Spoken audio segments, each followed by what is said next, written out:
I have Jerry Zhang. Get your studio. I wish. Get a new tripod. New England-esque. Chesterton, C.S. Lewis, Hillary Belloc. Okay, I actually don't know much about them, honestly. That's actually hilarious, bro. So when Catholics say that the Mass has been around for 2,000 years, in its form, the form we know it as is from St. Gregory the Great, right? You're good. So I still don't know. Is your name an E or A? My last name? Yeah, your last name. An A. An A, okay. Zhang. Zhang, oh, okay. Zhang. I thought it would be Zhang. Like Zhang. It is Zhang He. Zhang. Like the what's it called? He was the captain and the admiral of the biggest Chinese fleet. The biggest fleet in the medieval world. Yeah. That guy. Yeah, I thought it is that spelling. Is there anything else you want to talk about other than like trad stuff? Dude, I can go about trad stuff all day. Okay, that's the.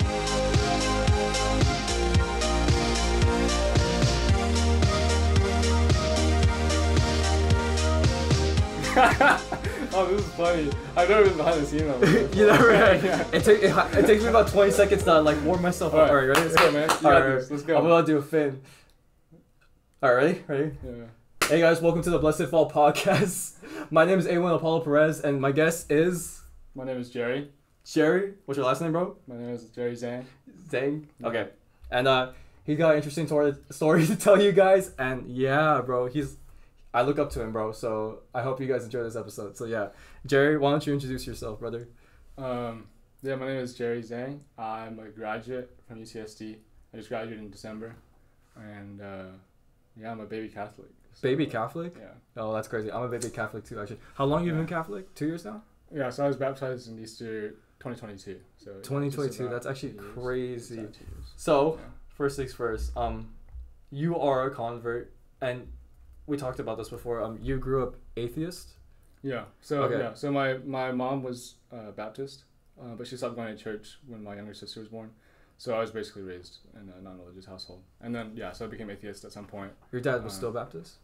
My dad was never religious. He was always, interesting. He was Interesting. Yeah. Growing up atheist. Okay. So what kind of atheist were you growing up? I wasn't very educated. I was a kid, so like didn't really know what I was talking about. So yeah, like up until high school basically. It was just like, it was almost just like the cultural norm, I guess, at that point, because like public school, you don't really get taught anything of value. It's it's pretty secular, and if anything, you actually get taught anti-Catholic values. Yeah. In public school, so for me, it's just like the culture. It was just the way things worked. That's just like it was just natural to me to become atheist. So I became atheist, and then at some point in high school, I started kind of like thinking a little bit more and realizing that maybe there's just more to think about. Mm-hmm.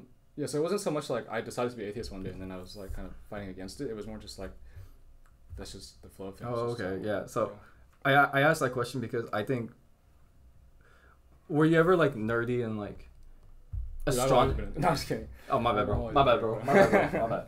Were you weren't like nerdy in the sense like you would like research about like natural, like science stuff. Like I have a video coming up. It's about my conversion. That's the video I've been editing. Okay, and nice. The first portion of the video is like me being like, as a kid, becoming atheist because I researched a lot of like naturalistic stuff, especially astronomy. I was a big astronomy nerd. Okay. And I could, I would develop it in middle school, but as a kid, I could not see the idea of a force we called God or whatever being we call God to cause the universe, because it's the stereotypical, we can't observe it, so therefore God doesn't exist. But then God, if you look into like the metaphysics, especially with Aristotelian Thomistic metaphysics, like you really can't prove God, and God is all of our desires and all of these things. I was wondering if you were like that, but you're not, right? You were not militant atheist, like God is not real. You're just atheist because.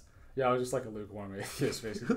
Yeah. What the heck is a lukewarm atheist? Okay, is that agnostic? It's just like, well, I guess. Yeah, you can keep going. Sure. I guess it's kind of like. We're fine. Like the idea of like a lukewarm Catholic is someone who just kind of walked into the faith and was not really deliberate about it. That was me. It was like I didn't really care, basically. It was just. I just went with emotions. Yeah, exactly. Okay. I didn't think about it at all. Okay. So you never like. Oh, this question might make you sound like low IQ, but I'm sorry, but it's okay. I have low IQ.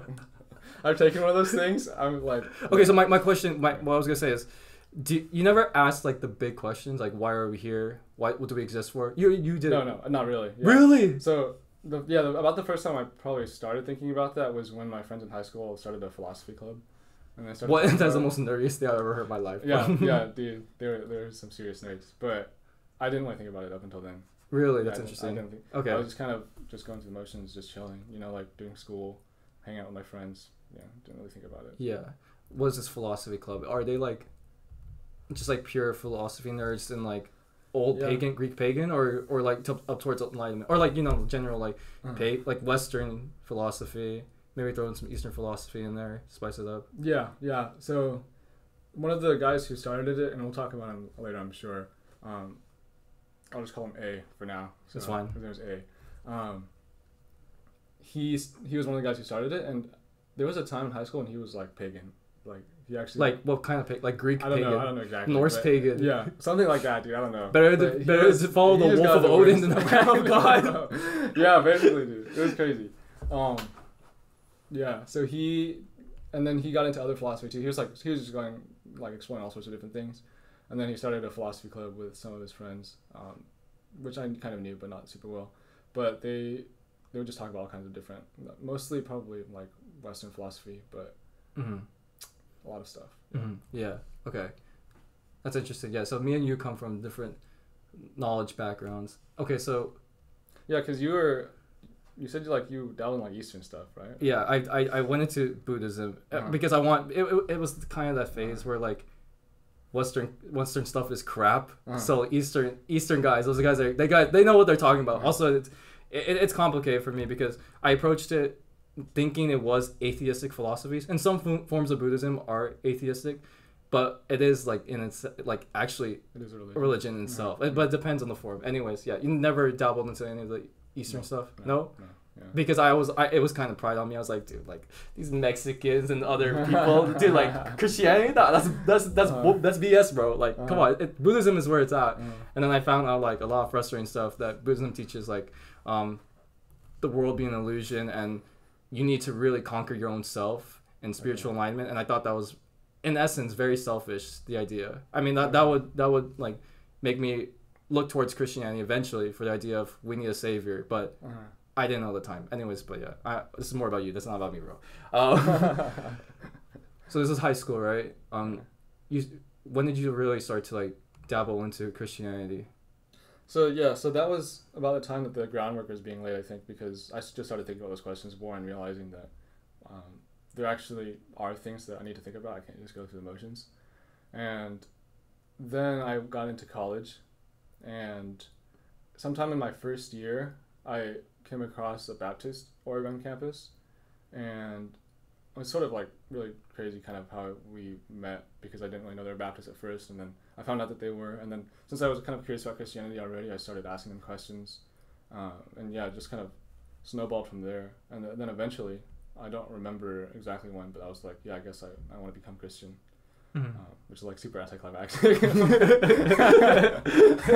Yeah, because I don't even actually know the moment. I don't remember the moment where like there wasn't like a switch where it's like I'm Christian now. It was like, I don't know, at some point during that time, I decided that Jesus was the way, and then it's been slow journey to the Catholic Church. Yeah, what did you think of Jesus before Christianity, or you didn't think at all? Think it was a nice guy, nice rabbi.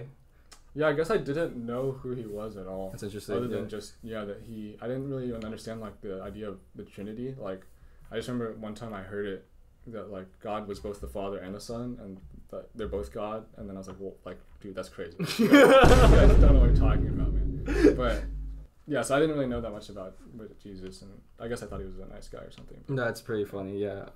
Okay. We talked about this before. You were Baptist for 6 months? Is that what? Yeah, it was just a like pretty brief stint. Yeah. Yeah. So it was it just like a whatever thing? Yeah, it was. It was kind of like going through the motions type of thing again. It was the most anticlimactic faith story I've ever heard in my life. Yeah, I'm sorry, I told you, I warned you, bro. It's not interesting. Yeah. So. Did you guys do Bible studies at least? Yeah. So. What'd you go over? So we would kind of break down like series, I guess. Like we would go through different sections at a time. So there's a time the time that I remember was we went through Ezra, Nehemiah. Oh, interesting. And, Yeah. That period. Mm-hmm. So I remember that we would do that like every week, and this was by this time COVID had started. So actually, a lot of this happened when I was at home and we were doing things remotely. Yeah. And I would join like a Zoom Bible study. Yeah. Yeah. Was that okay? Was that like the most amount of Bible you've ever read in your life? You mean after or yeah, like? Okay, both. Yeah, during that time and after. No, not after. No, because I started doing like Bible in the year and stuff, and so I started doing more of that. But definitely before, yeah, I'd like not read the Bible at all. I remember there's one time in high school where I was going to like some different friends' churches, and one of the friends I went to was like megachurch evangelical Protestant. Yeah, how was that like, bro? Dude, it was pretty fun. Hey, yo! But I had no idea what they're talking about. Like he was talking about like Colossians, and I was like, what is that? Like, yeah. I didn't even know like what the books of the Bible were. I didn't know anything. Yeah. So yeah, like up until that point, I knew nothing about the Bible. Or, like, I see. Okay, cool. Yeah. Okay. So, you're with these Baptists. So like, is it like the definition of low church Protestant? Like just, your sermon begins, you start singing, raise your hands a bit. Like, like guy comes up with a on the couch, starts opens like a verse in the Bible. and then freaking reads on it. Yeah, that was your typical Sunday, right?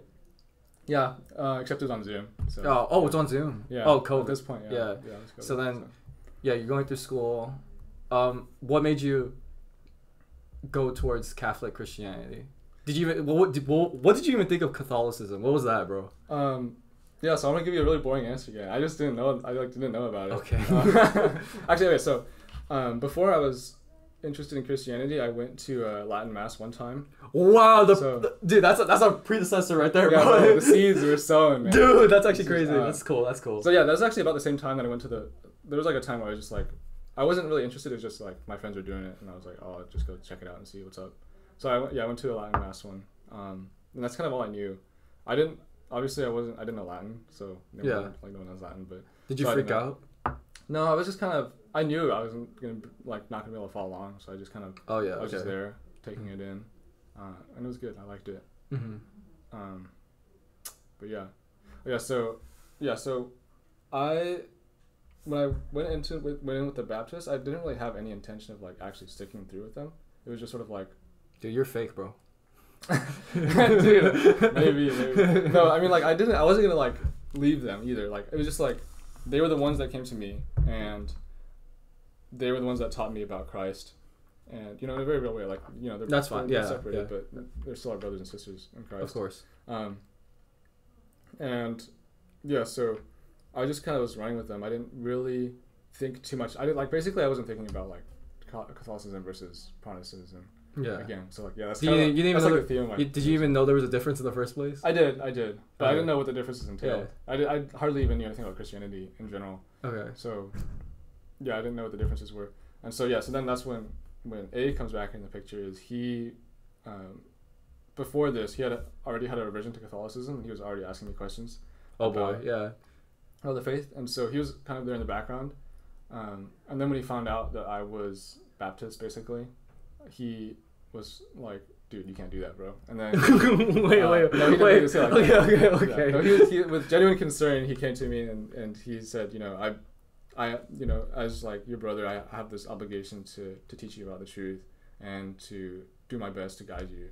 Yeah. And so then that's when I kind of started learning more about the differences between Protestants and Catholics, and as I learned more, Catholicism just made more sense to me. That's interesting. So, oh wow, that's interesting. Yeah, you have a simplified version like of like a faith journey from atheist to Protestant to Catholic Christianity. I keep spinning. I'm sorry, bro. Oh, you're good. I didn't notice.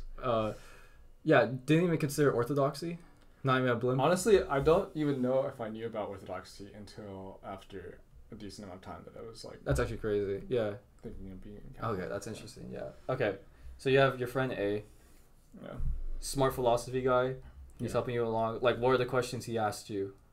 Like, just like the basic stuff? Yeah, pretty basic. Just like, but like basic stuff, not as in like easy, but like, it's fundamental to it. So like, like, why do you believe that like this is wrong? And it's like, well, under a secular perspective, it's kind of hard to justify it. Like, why is that wrong? You don't really know. For example, like what? So like, I mean, one of the things that we kind of talked about was like sexual morality. Oh yeah, here we go, baby. Yeah. And so, you know, he was telling me to do things and I was like, well, you know, I don't really know why that's right, but it seems to me to be right. You know, I'm gonna try my best to do this, but I don't really know why. And then like, you know, get to thinking about that more. It's like, why is that right? There's got to be a deeper underlying reason other than just like it seems like it, or like, you know, especially because society doesn't regard those things as right anymore. Yeah.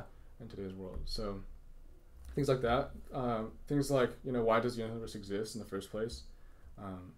There's sort of, you can try to come up with answers from a secular perspective, but sometimes there's just holes, and then you kind of need a theological response for those types of questions. Yeah.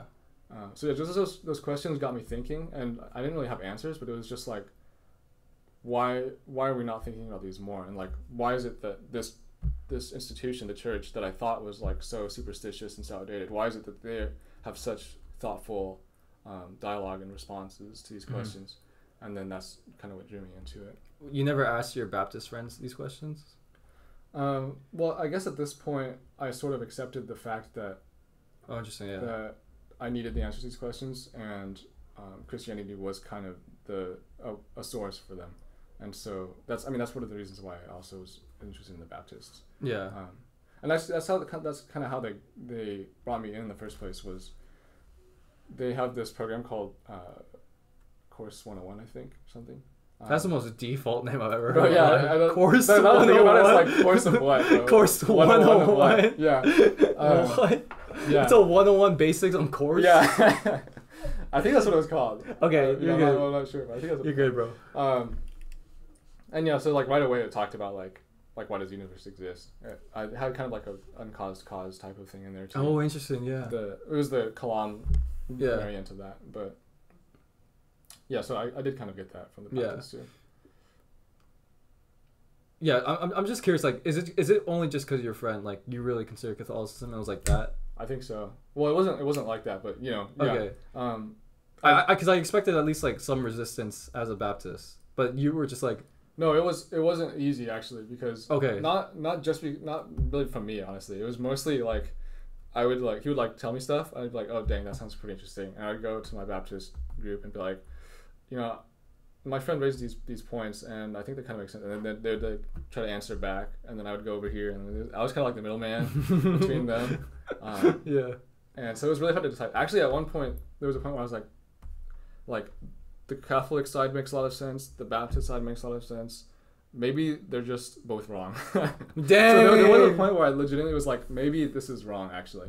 But thank God I stuck it through, and eventually I came to see the correctness of the Catholic Church in those specific topics. Yeah. So let's get into that. So what did you see in the Catholic Church that was missing in your average low church, Baptist, non-denominational, evangelical, fundamental? How many labels are there, bro? Like, how many? There's too many. Thousands. Dude, God help us all, bro. Yeah. Jesus promised in John chapter 20 that we all be one, like, we just have one shepherd. Yeah.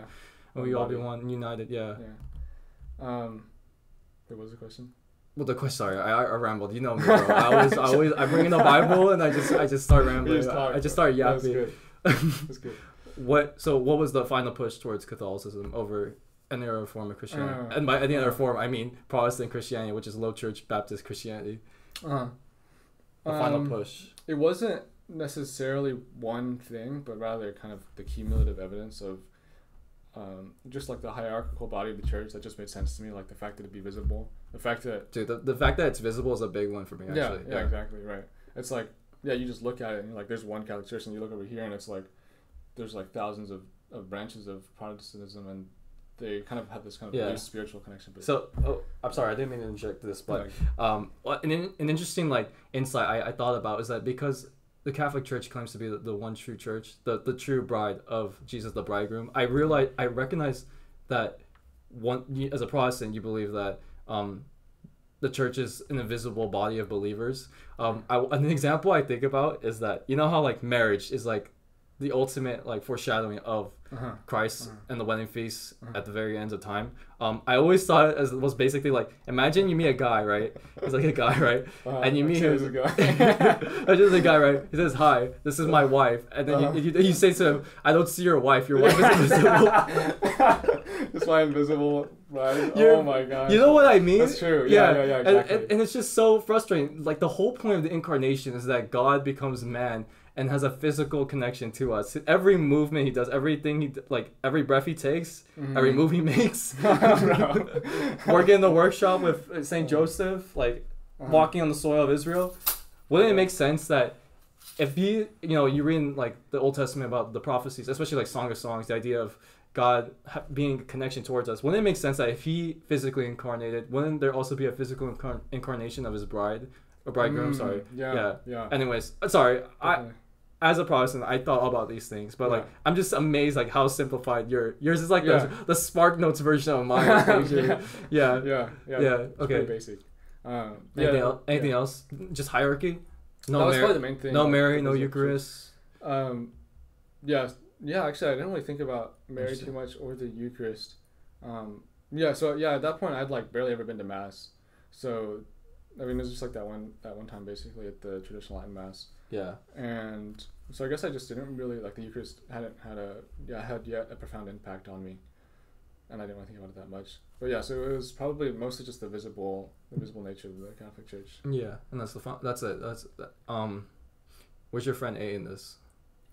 Yeah, he was talking to me. He actually got me to start going to RCIA at my local parish, back home, and so then in addition, I also started talking to the deacon there, and like so I was talking to the deacon, also talking to the Baptist, and then that was going on for a while, and then eventually I was like, I'm pretty convicted that the Catholic Church is the one true church. I don't think I should go to these Sunday services anymore, and then they're like, yeah, we respect that, and eventually we just sort of like the discussion kind of fizzled out. Yeah, parted ways. Yeah. Read through the catechism, read through anything, or just.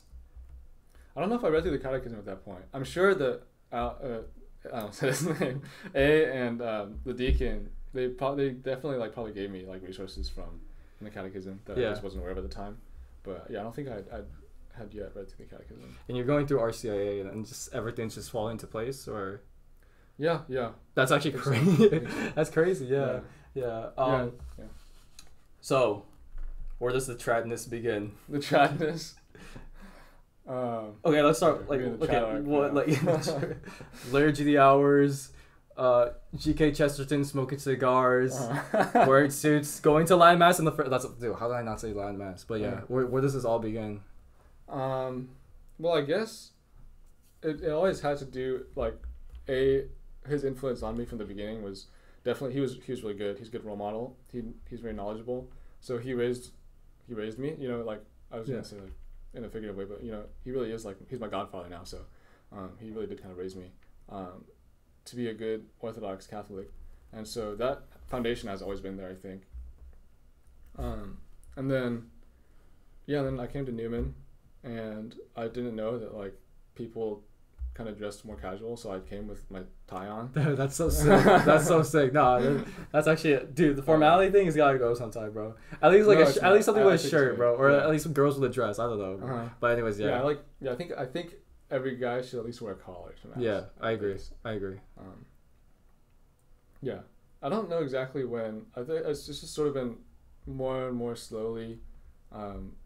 So I mean, I guess we kind of have to define trad because I don't even know really what that means, but. And just I guess slowly up until this point where now the Latin Mass is kind of like where I feel most at home. It's just a slow I see, yeah. These past few years. One thing let's go back for a few a bit in your faith journey.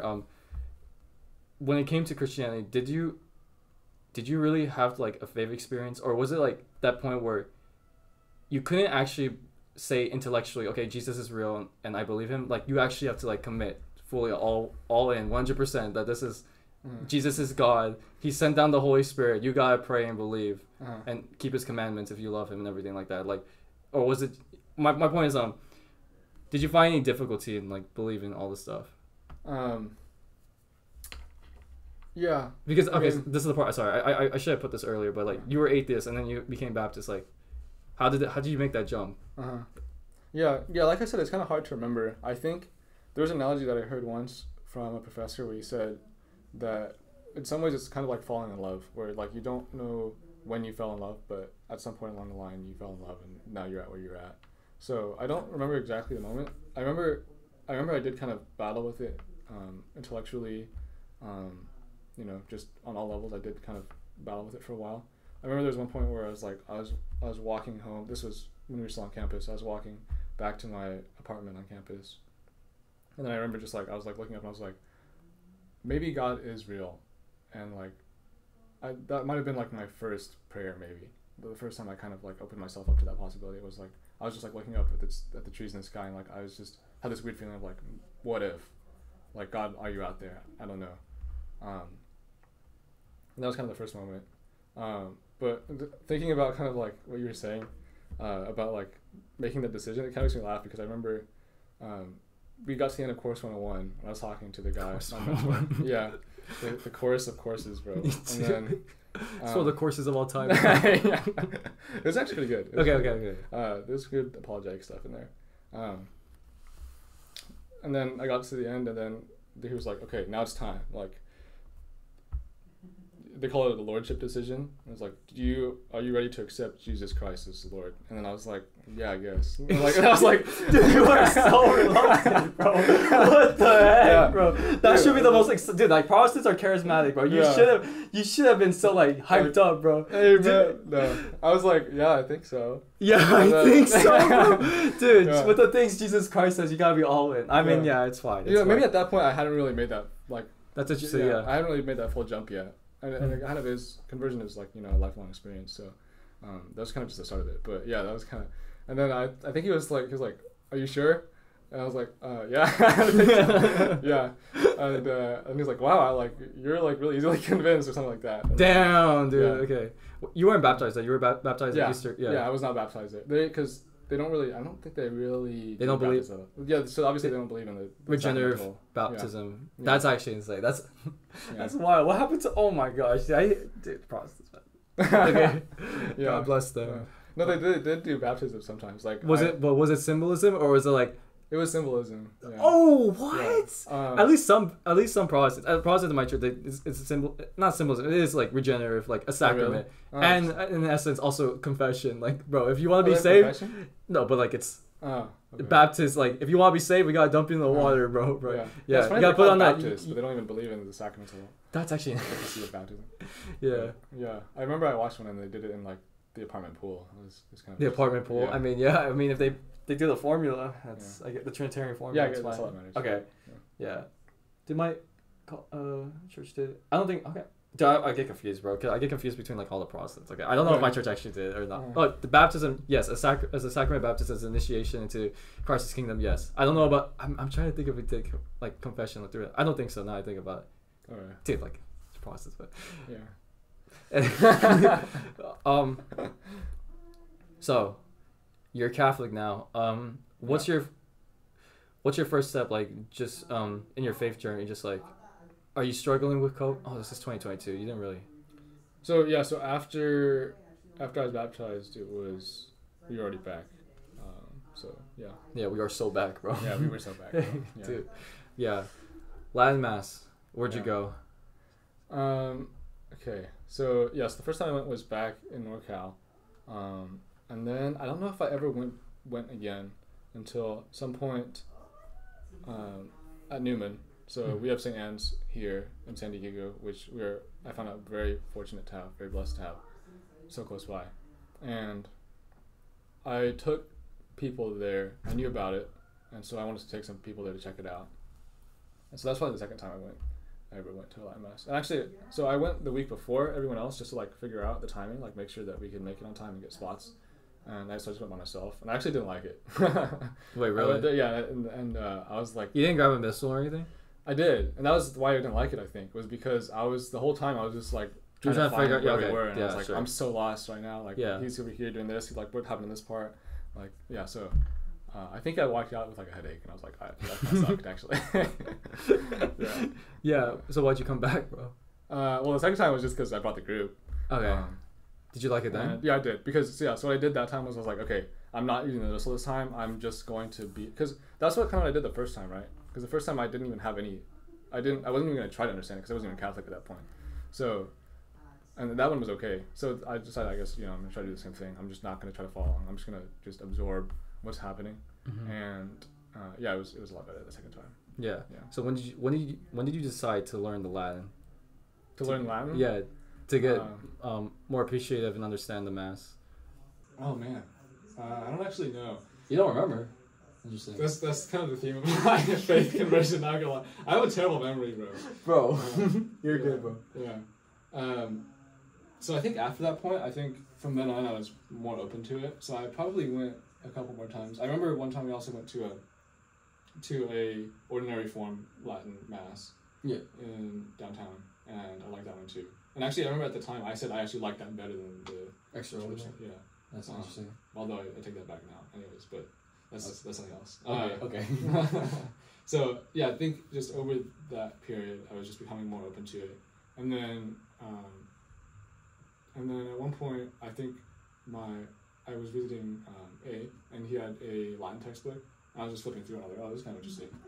Not really related actually to the Mass. Like I think I started learning Latin not necessarily for the Mass, but just because I just looked interesting. It's pretty cool, yeah. Partly it was partly the Mass, but it was just interesting. Latin was interesting. So that's somewhere I started learning Latin. How did you do you know was it like the linguists they use like B2, B1, A2, A1? Oh, is it talking about the proficiency and fluency language? Like okay, so you don't know that. You are like 3-minute, 5-minute conversationalists in Latin. Oh, dude, I cannot do it. I cannot. Oh, okay. Oh, wait, actually, okay. Dude, Latin is hard. Okay, Latin. But you can definitely read and actually comprehend. Depending, yeah, it depends. My vocabulary isn't that good. But, oh, really? Because this guy taught Latin 101, so. yeah, that's fun. Yeah, I can do like exercise out of the book. Oh, interesting. Yeah. Sometimes I can read the missal, and if the vocabulary isn't like that far out there, I can actually understand what it's saying. Yeah. But yeah, for the most part, like I don't know Latin. The verb tenses kill me, bro. Yeah, there's so many. It's like pages and pages for a single verb. Dude, the verb tenses kill me, and because of the verb tenses, the word order is flexible like that. It's just it blows my mind, like how many ways you can write like a sentence, bro. Yeah. But it's really beautiful though. Yeah, it is. Opens up for poetry. And you see the modern Romance languages, and they dumb it down for a reason, bro. yeah. It's kind of a natural relation. Yeah. Okay. Latin Mass, bro. So when did you like really start to get like devoted to it? Like what about it? Pretty recent. What about it? Do you appreciate about it? Yeah. So it could be anything. I started this past summer. Finn, we started going to like the young adult community there, and then at some point he mentioned wanting to go there for daily Mass. That was really recent. That was like beginning of this year. So at the beginning of this year, I started going down there for daily Mass, and the more I went, the more I just fell in love with it. Like at first, I wasn't sure if I'd keep going because it's kind of a drive, even though it's close. It's still a drive to do every day, and there's traffic. So I wasn't sure. But the more I went, I was just like, I just gotta keep going.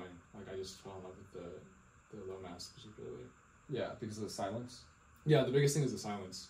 This is one thing about Catholics. I think Protestants miss out on is that your average low church non-denominational Protestant is that contemplative prayer is very important in Catholicism. Whether like Ignatian spirituality or even something like Lectio Divina, like praying, just reading like a passage in the Bible and just like praying over it. I think that's missed out on a lot of Protestants. Yeah. A lot of Catholics too, I feel like. Really? Unfortunately, a lot of Catholics, I think, they're not aware of the more meditative aspects of prayer. Interesting, yeah. Well, at least, everyone varies, but it seems like in my experience, a lot of folks tend to rely more on vocal prayers. I mean, yeah, that's fair. Yeah. It is the most direct and most outgoing physical appearance. Yeah. It's straightforward to do. Yeah. So Latin Mass, dude, like, okay, you're going to St. Anne's. Oh, like, did you ever fulfill, like, going daily? Did I ever what? Did you ever, like, keep going daily? Yeah, I'm still going. Yeah, okay. Yeah, you're still going, bro. Like, yeah, I went this morning. It was amazing. Dude, you're an absolute beast, bro. A beast, bro. Yeah. What's your favorite part about do you believe the Mass, bro? What's your favorite part of the Mass, bro? Well, obviously the whole thing. Yeah, my bad, bro. But Also the. No, I was actually gonna say that the heart of the prayer is like the canon, I think. Yeah. Oh, interesting. Yeah. Yeah, I mean that's when it just drops dead silent, and then our Lord becomes present in the sacrament, in the Blessed Sacrament. So that's just something you like. That's so going back to like what I was saying about the Latin ordinary form that I went to. It was beautiful. It was reverently celebrated. It was also adoratum. It was, you know, in terms of just the outward appearance, it was basically the same, but it wasn't silent during the Eucharistic prayer, during the canon, and that's like I guess the biggest reason why I think the extraordinary form, why I just love the extraordinary form so much. It's just the silence of it. It just really opens you up to prayer. So yeah. Yeah. Okay, that's interesting. Yeah. What else? Mass. Liturgy of the Hours. You want to talk about this? Yeah. Sure. Yeah. What do you want to talk about? Dude, like when did you start getting into this? Dude, I'm just trying to poke at you for every aspect, bro. Because like, you're like the best Catholic ever, bro. Best Catholic ever? No, dude. Yeah. Yeah. So like, what I'm trying to get is like, you had like an exponential growth in your faith after becoming Catholic. You would say? Yeah. I mean, you know, I think you probably had this experience too. That, you know, once you're in the church, you're a neophyte. It's just like everything's amazing. You should take it all in all at once. Yeah. Just do it. Did you ever burn out from it? Maybe. I think there's definitely been obstacles and challenges where they came up, and I was like, it was just kind of tough to overcome. But I don't think I ever get tired of praying. Oh, that's interesting. That's actually crazy, dude. Sometimes I actually do. Yeah, I am more of a Bible reading guy, but even then, sometimes I'm like, dude, I don't want to read the Bible, my Lord, I cannot, dude. Yeah. Liturgy of the Hours. When did you start? Because you're a big devotee to that as well. So. Yeah. The Liturgy of the Hours has been. What is the Liturgy of the Hours actually? Yeah. Dang. So we're going. Okay. We're getting educated, bro. Okay. Now you're gonna embarrass yourself. Yeah. Now I'm gonna say something wrong. Dude, no, you're not, bro. Come on, relax, bro. Yeah. So I mean, the Liturgy of the Hours is just a way of sanctifying your day. It kind of originates out of the monastic tradition of, you know, just at certain points of the day, just taking time out of your day to stop and pray. Yeah. And so the Liturgy of the Hours that is prayed now, I think it's 5 hours of the day. It's not originally 7? Not the 7 hours? I think originally it was 7. I think now it's. Dude, I'm so. So this is one of the things where like I'm probably wrong. So. It's fine. No, I can do the research after. Yeah. Put it in the show notes. Oh my gosh. Okay, so Louds. Oh my gosh. Compline, Vespers, None, Tertiary. Isn't there 2 more? Yeah, probably. So I mean, at least I know for the way it is now, I think there's like afternoon prayer, and that's further broken down into like mid-afternoon. Mid-afternoon. Okay, yeah, okay, that makes sense. Oh, Sext and whatever the other one was. Yeah. Okay.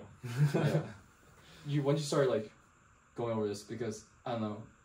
So one of the things was it Dr. Scott Hahn, or it was I would think it was Dr. Scott Hahn in the Ignatius Study Bible. I think it was that the Psalms are really the heart of prayer and the heart of the Bible itself. Did John Paul II say that as well?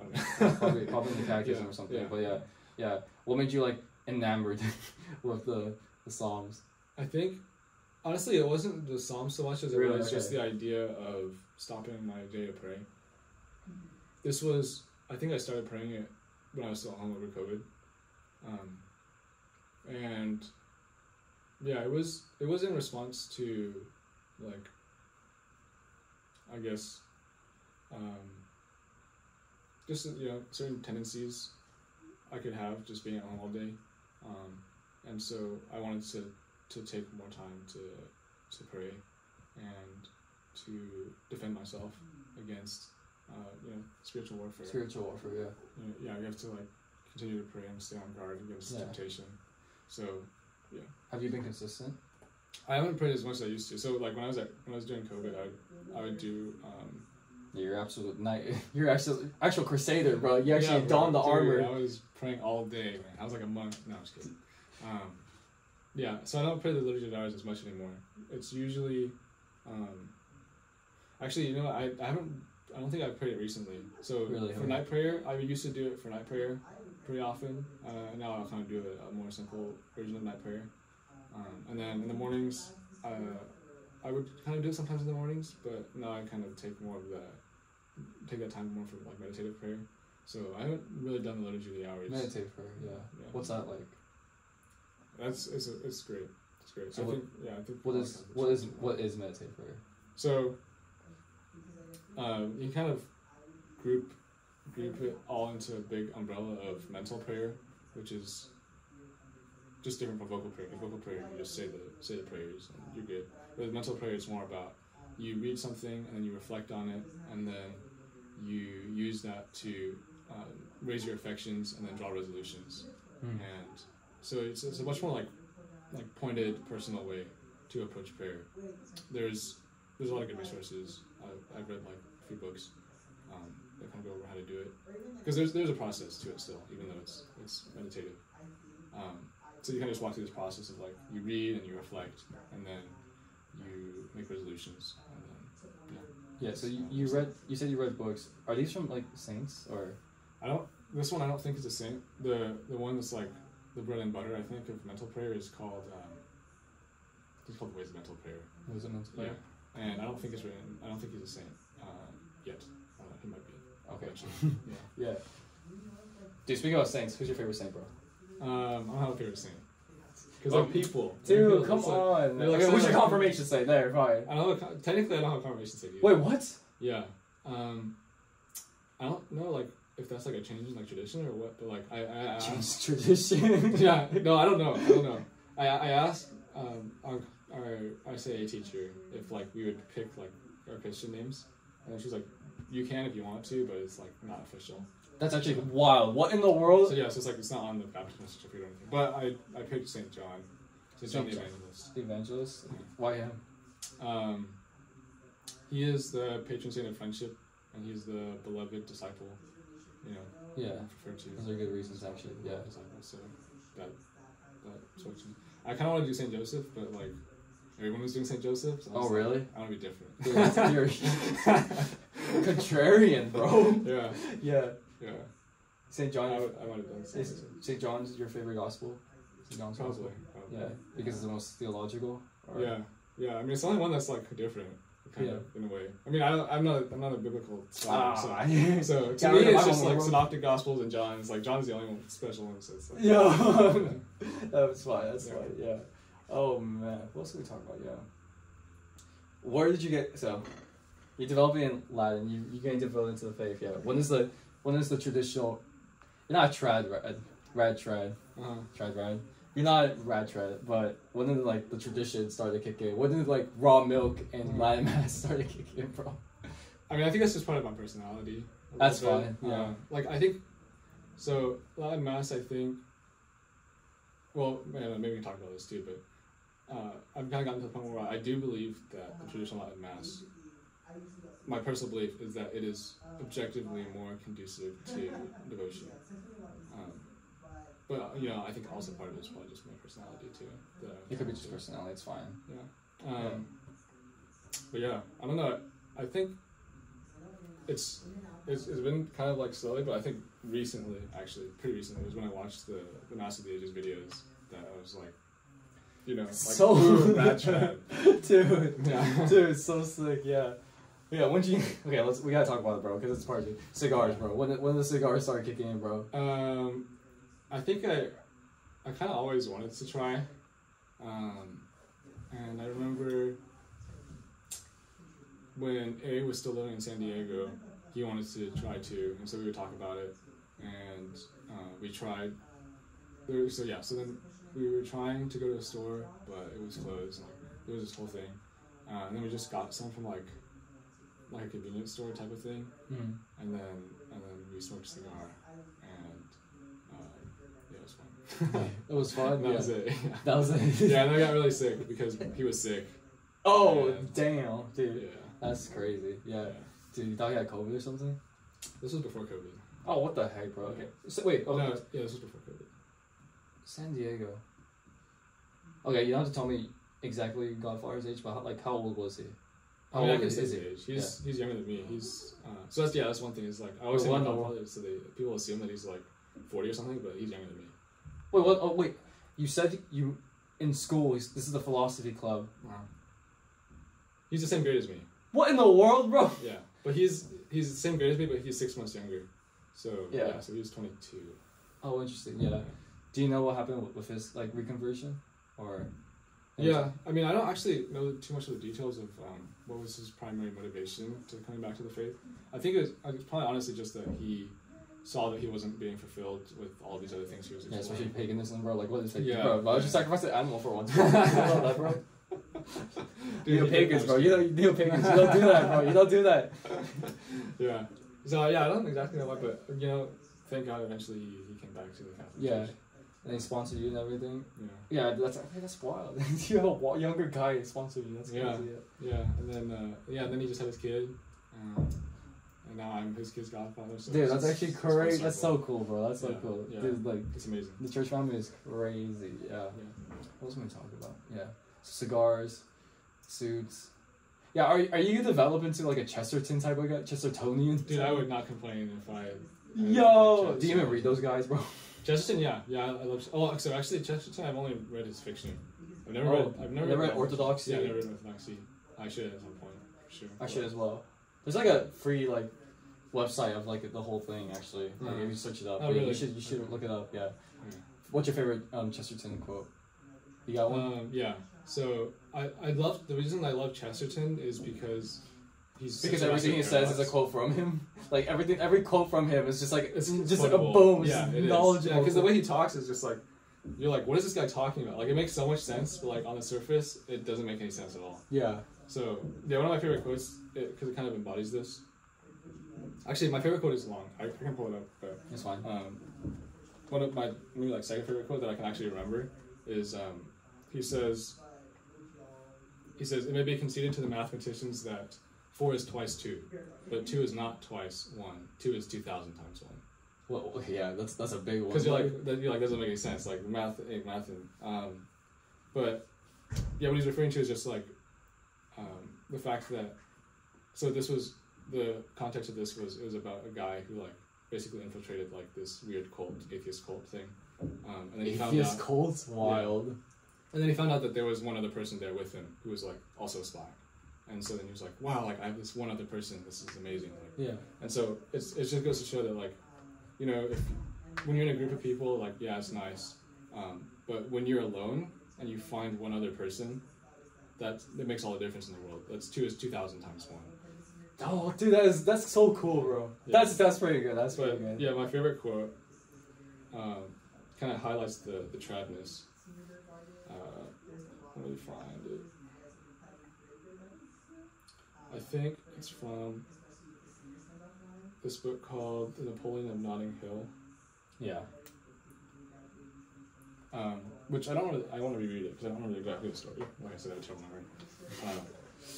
Okay, it says, "It is of the new things that men tire, of fashions and proposals and improvements and change. It is the old things that startle and intoxicate. It is the old things that are young.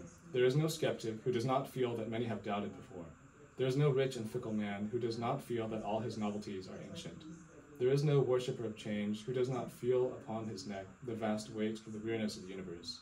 But we who do the old things are fed by nature with a perpetual infancy. No man who is in love thinks that anyone has been in love before.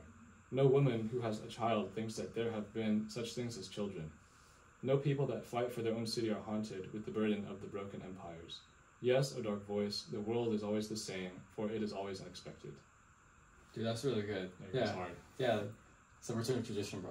Yeah, exactly. Return of tradition, exactly. Bro. And dude, so I haven't read fully Orthodoxy, but I was like, if you go over like chapter 1, like one of the first things he talks, my favorite quote from Chesterton is, I don't know if you know it, but it's basically I did like all other Solomon boys try to be advanced of the age and try to be further in the truth, but then he found, Chesterton says, I'm paraphrasing this part, Chesterton says that he found out that Christendom is like backed by like 2,000 years of history, and he said he even apologized, like, great heavens, great heavens, like what? How could I be so like so ignorant? And at the very end of the quote, he says, I tried to be advanced in the truth, and I found that I was 1,800 years behind it. And dude, that's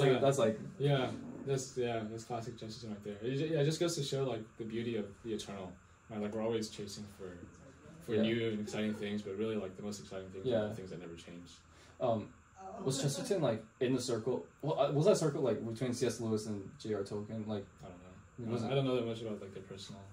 Interesting. Yeah. I would like to know. Those Yeah. Interesting stories. Yeah. And especially like the Rad TradCaths love those guys. Yeah. Role model. Yeah. Yeah. You read C.S. Lewis? Not so. I read Mere Christianity, How was that? as a Baptist. So it was good. It was like a good introduction to like, because I didn't know anything, so it was a good introduction to like what Christianity was. Oh, what was it? I should read it, but like, what was it? What did So, like, C.S. Lewis say? The kind of the premise of the book is it just like sets forth mere Christianity. So,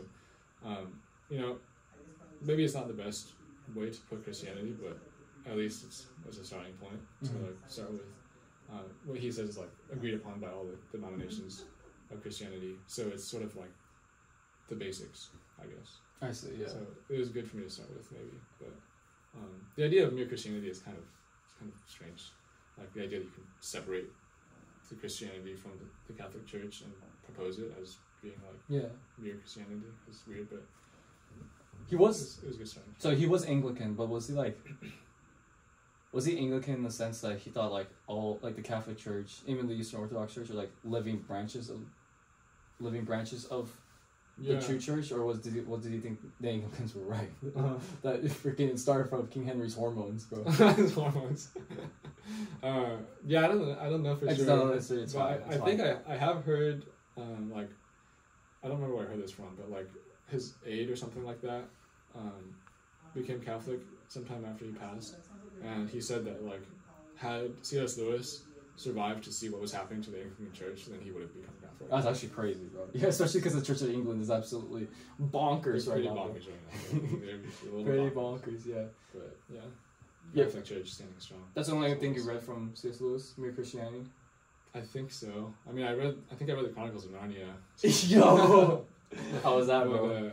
That was a long time ago, right? Yeah, it was pretty long time ago. Pretty like in middle school when you have to do like the quizzes. The quizzes. AR quizzes, yeah. No, that's what they were called. Yeah, AR the quizzes, points, yes. Yeah, I was talking to Roland about it, and I was like, what was it called? It was AR quizzes, yeah. Dude, I would always cheat on this, bro. You cheat? Oh. I mean, I would read, but like, sometimes I would be like, dude, I don't wanna lose my points and like just not get it, bro. So I might as well just like just. But I would know some of them. Yeah, I read like Ender's Game. Did you read? That's a good book. Yeah, that was a really good book. Yeah, I think it had a really good story. Did you read Harry Potter books are crazy for AR points, dude? Oh yeah, actually, Just read one Harry Potter book and you're set. Oh really? I didn't know. I was never a fantasy guy. Yeah. I don't like horses, bro. I prefer cars and tanks, bro. I don't like freaking swords. I prefer guns, bro. Same, dude. No, that's a good transition. That was a good transition, right? What? That was a good transition. About guns now? Yeah, Okay, sure. Yeah, bro. What about guns, bro? Like, they're just fun. Right? Yeah, dude. That's it. That's all we can talk about, actually, because we never... I mean, I shot, Nerf guns? I shot a gun. Oh, yeah, you did, bro. Oh, my gosh. Can you send... I'm gonna go on the Discord and then, download that video and then plaster it on the video. Dude, no. Why not, bro? No, I'm just kidding. I don't know if I could. I mean, sure. I mean, if it's your permission. If you don't want me to, you don't want me to. I don't see any reason not to. It's the only reason, I feel like you're embarrassed is because at the end, bro, you took out your pistol with one hand and you just decided to no, I'm not embarrassed of that. That was sick, bro. Oh my gosh. That was sick, yeah. Yeah, the fact that you put down the shotgun too. What was the guns you shot? Was that an M1014? No. I don't know guns very well, but I know that one was the shotgun was a Mossberg. Oh, it was Mossberg. Yeah, Mossberg 590 or something. Yeah. The handgun was a Sig. Oh, Sig. P226? P229? No, I don't know the exact model, but it was I think it was like sub compact. I don't know what they're called. Yeah, that's so cool, bro. You're just shot. It was fun. Yeah.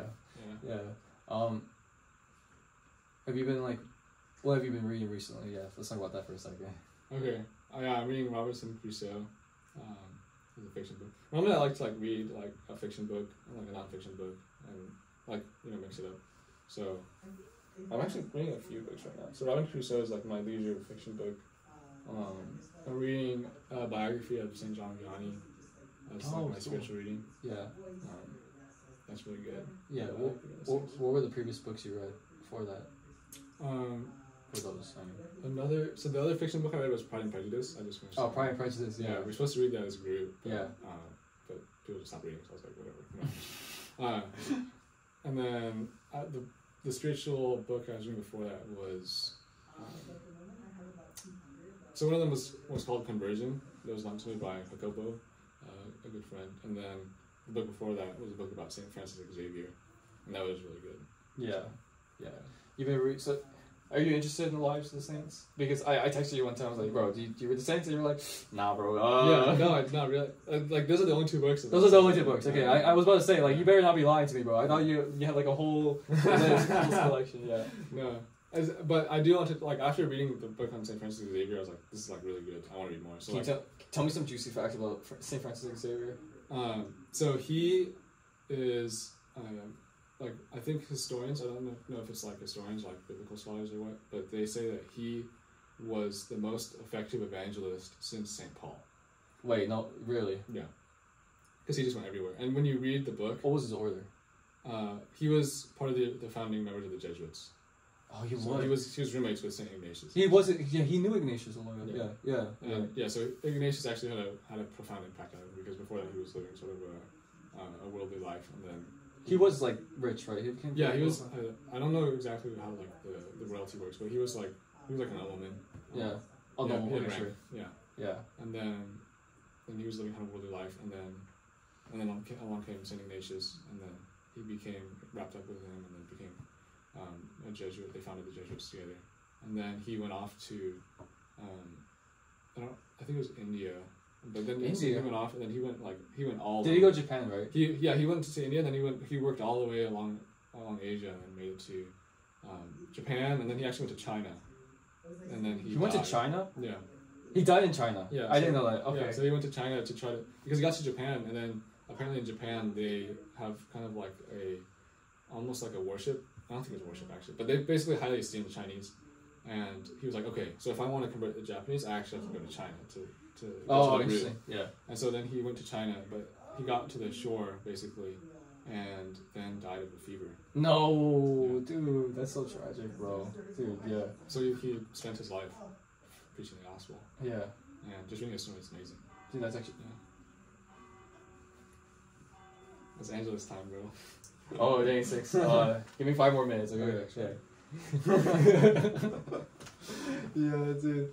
St. John Vianney, what are you learning about him? He's really interesting too. He's almost kind of the flip side, because from a very young age he was already very pious, and where was he born? He's French. I don't remember exactly what city in France. Is he 1800s period? Yeah. So he was during his childhood was the Reign of Terror in the French Revolution. Oh, that's tough. Yeah. How do you get through that? Yeah, that's interesting. Yeah, actually, reading the biography, it doesn't seem that bad. Like, the French Revolution is actually a pretty short time frame compared to some of the other persecutions that happened. I mean, the persecutions were terrible, but he was a kid, and he was kind of affected by it in terms of the clergy, having to swear to the French government. To the government. Yeah. And having to do secret stuff a lot. So. Dude, what the heck? Bro, his life is a movie, bro. Like, dude, that's like. I mean, he's a saint. He's one of the greatest saints. He's a saint, parish priest. So. Oh, really? Oh, yeah. I didn't know that. Yeah. What's a saint you would like to know? Another story. The next saint to read. I don't know. I guess whoever my spiritual director gives me next, because that's the reason why I read those 2 books. Because I don't know. I don't know enough about the saints to even know who I want to read next. But those 2 are good. Okay, I'll force you into this. Okay, yeah. Okay, what have you watched Cabrini? No. Would you be interested in watching it? Yeah. Yeah. Okay, so why don't you go start with?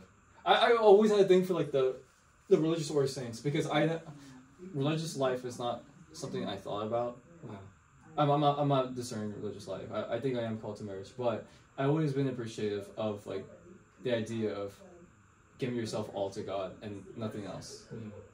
You read 1 Corinthians chapter 7 verse 32. It's the when St. Paul's talking about like virginity and what as a husband you're worried about pleasing your wife and the world, and then you see the saints, you see like the religious order saints, and even like we went to TJ We went to the Sisters of Charity. That was like a big like game changer for it. Like what, any of the female saints like Therese, all the Theresas. Yeah, they're powerhouses, bro. Is Teresa Lusso and Therese Dabble, are they both doctors? I think so. The other one's Catherine of Siena. Who's the fourth one? Female doctor? I don't know. Hildegard? Oh, yeah, actually, yeah. I think it might be. That's funny that you mentioned that, because I just, like, randomly found, like, a prayer card in my jacket the other day. Wait, what was that? So, it might be. Yeah, one more thing before we go. Where you get your prayer cards, bro? I need a prayer. The prayer cards you have are so good. I don't know, just, like, random places. Okay, so here's the thing. Every time, like, I talk to you, you just tell me, like, all of a sudden, like, you got stuff in the mail, or you got something, like, you receive. Where do you get this stuff, bro? I don't know. I don't even know how they got my address, bro. Like, who's they, bro? Like, We're on Fire, like, all these, like, missionary things. Oh, because you donated World on Fire. Yeah, probably because I donated once, and then they started sending me mail asking for more money. Yeah. Which I would give them if I had more money. And then I don't know how like all these religious orders get my. Maybe they like this Catholic network, like they talk to each other and like. This guy Jerry Zhang is like the best person ever, bro. No, they're like they give us money, so you should go talk to them. So you give you. Bro, that's so sick. Yeah, so I get prayer cards in the mail. Yeah. But also just like Milos Christi, you know, like you've been there. They have like the desk all prayer cards. Dude, that place in Milos Christi is like amazing. I would love to like live there. Yeah, dude, that was a pretty good place. Are you sure you're not called to Bro, I'm not, bro. No, I'm not, bro. I've thought about this stuff, bro. No, I'm not, bro. Yeah, Jerry, thanks for coming on. Yeah, thanks for having me. Yes, brother. Yeah, it's 6-4. Yeah. All right. We should end with the end of this thing. All right. Or the Regina Taylor. It's still Regina Taylor season. Oh wait, the red book doesn't have it in. It has the English. I mean, I can just give you my phone. I have it already.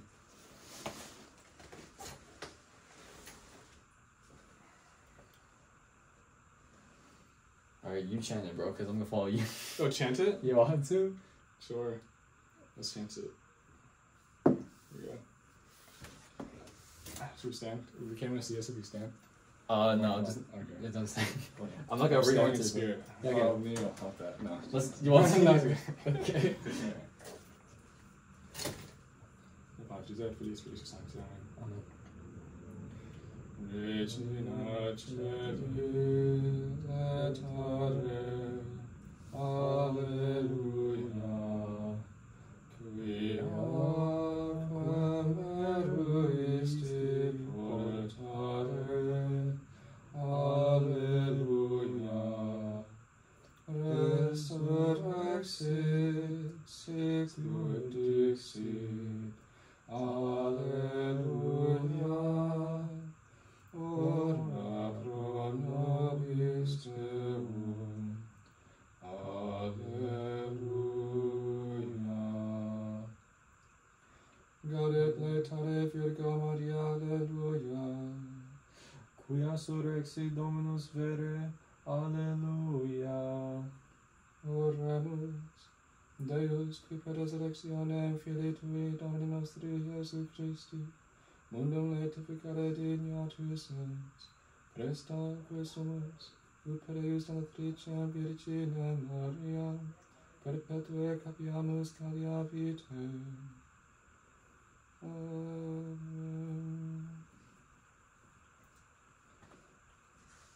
Alright, bro. Jerry, it's good having you on, brother. Thank you, bro. It's good to be on. See, I told you you'd be fine, bro. You were not the A1 all Paulo Perez show. No, I like Blessed Fall. Maybe one day I'll I'll just ask you about that, because that's kind of.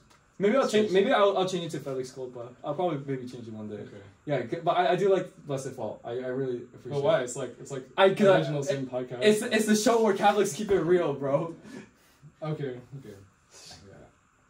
Dude, come on. The fact that St. Augustine made that connection, like, oh, happy fall, oh, happy, like, that reward is the Redeemer. Like, that's beautiful. That is, like, okay, the problem suffering, like, is one thing. The problem of evil is another thing. But the idea that Christ suffered and Christ, like, came in the first place, you know, you read, dude, Roland's a freaking banger. He knows, like, the catechism off his head. Paragraph 460, like, what are the reasons why God became incarnate, right? so that we can partake in the divine nature, and then, you know, Saint Athanasius, God became man so that man become like God. And then we can be in communion with him. There's a fourth reason I forgot, but yeah, the fact that like that's what Jesus did for us, that's like, that's a banger, bro. That's the absolute banger. And the fact that he left behind the church, that is the Catholic Church, dude, the one holy Catholic apostolic church, dude. God bless, that's bro. the gospel, man. Dude. Praise God. Yeah, praise God. Glory to Jesus Christ. Alright, Jerry. Glory to God. Yeah. Like and subscribe. Bye. Oh, you did it yourself. I have to do it. Oh yeah, do it, bro. No, you did it. No, okay, bro. Okay, bro.